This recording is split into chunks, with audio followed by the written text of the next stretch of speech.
AITA for slamming my father's prized car into a ditch after he called me a disappointment in front of all my friends at my graduation party. I, 22, had just graduated from college, and my father decided to throw me a big graduation party at our family home. He had always been obsessed with his prized vintage car, a classic cherry red Mustang that he had spent years restoring to perfection.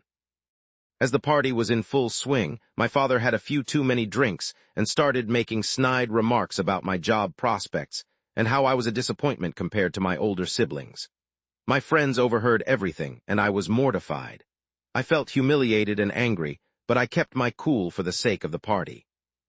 However, as the night went on and my father's comments continued to sting, I couldn't take it anymore. I stormed out of the house and headed straight for his precious car. In a fit of rage, I hopped behind the wheel and sped off down the driveway, my friends shouting for me to stop. But I was beyond reason. I didn't get far before the anger consumed me, and blinded by tears, I veered off the road and slammed the car into a ditch.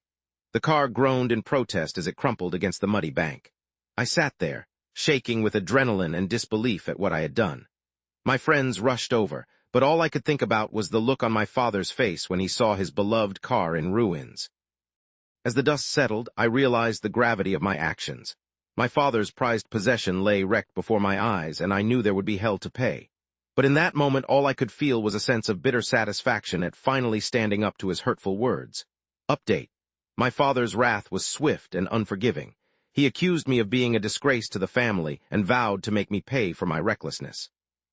Am I the asshole? In the aftermath of the incident, my father refused to speak to me for days.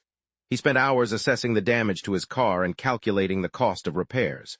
When he finally broke his silence, it was to berate me for my actions and disown me as his son. The tension in our household was palpable, with my siblings taking sides and my mother caught in the middle. Despite my regret for what I had done, I couldn't bring myself to apologize. The resentment and hurt ran deep on both sides, with neither of us willing to make amends. Our relationship was irreparably damaged, with the memory of that fateful night casting a shadow over our family for years to come. In the end, I was left wondering if I was truly the asshole for retaliating in such a destructive manner. But the damage was done, and the rift between me and my father seemed impossible to bridge. The graduation party had turned into a turning point that sealed our fate, two bitter enemies in a battle of pride and hurt.